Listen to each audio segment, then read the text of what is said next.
Sabemos, sobre todo en nuestras vidas, mis hermanos, cuando sabemos que traemos un pasado en el cual muchos de nosotros practicábamos lo que es el chisme, lo que es la conversación, sobre todo algo que no se debe de hacer de acuerdo a la palabra del Señor.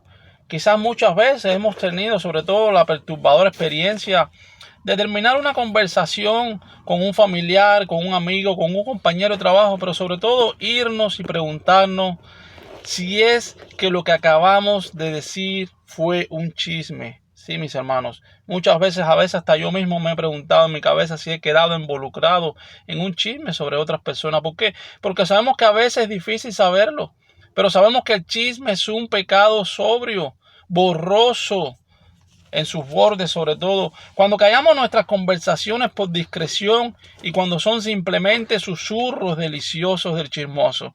Recordemos lo que dice Proverbios 18:8, que las palabras del chismoso son como bocados suaves y penetran hasta las extrañas. Miren, mis hermanos, este Proverbio 18 versículo 8 se repite también más adelante en el libro de Proverbios, en el capítulo 26, versículo 22.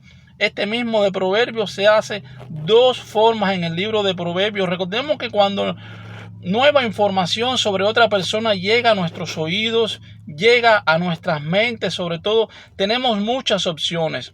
Es decir, podemos conversar con esa persona sobre lo que supimos, sobre lo que nos enteramos y sobre todo hablarle a otras personas de eso o simplemente guardárnoslo y contarle solamente a Dios.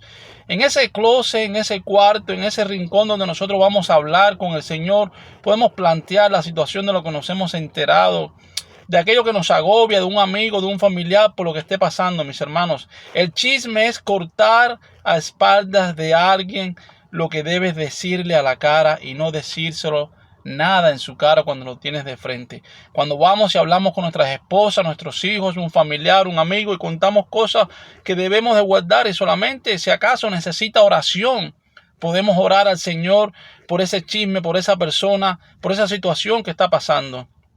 A veces debemos de buscar la oración y sabiduría, sobre todo de amigos piadosos, amigos que están en la Biblia, amigos que están en la palabra del Señor. Cuando luchamos con relaciones difíciles, mis hermanos, con un hijo, un cónyuge, un vecino, un hermano de la iglesia o simplemente nuestro jefe, nuestros compañeros de trabajo, son esas situaciones en las que debemos ser particularmente cuidadosos de que nuestra búsqueda de consejo no se transforme en una simple excusa. ¿Para qué? Para entrar en el chisme, porque sabemos que es algo que viene con el ser humano. Al menos yo, mis hermanos, antes de conocer al Señor, andaba en todos esos chismes, en todos esos bretes. ¿Por qué? Porque no tenemos la sabiduría bíblica. ¿Por qué? Porque no somos guiados por el Espíritu Santo. ¿Por qué? Porque andamos en el mundo, en este mundo revuelto.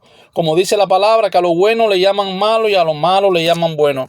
Por eso es que debemos de meditar cada día más en la palabra, permitir que sea el Espíritu Santo el que abra nuestros corazones. Y si no eres una persona cristiana, ora al Señor. Ora para que el Señor haga un cambio en tu vida. Arrepiente delante de Dios y reconoce a Jesucristo como tu único Salvador, tu único camino para poder caminar en este mundo en el cual encontraremos tantas dificultades.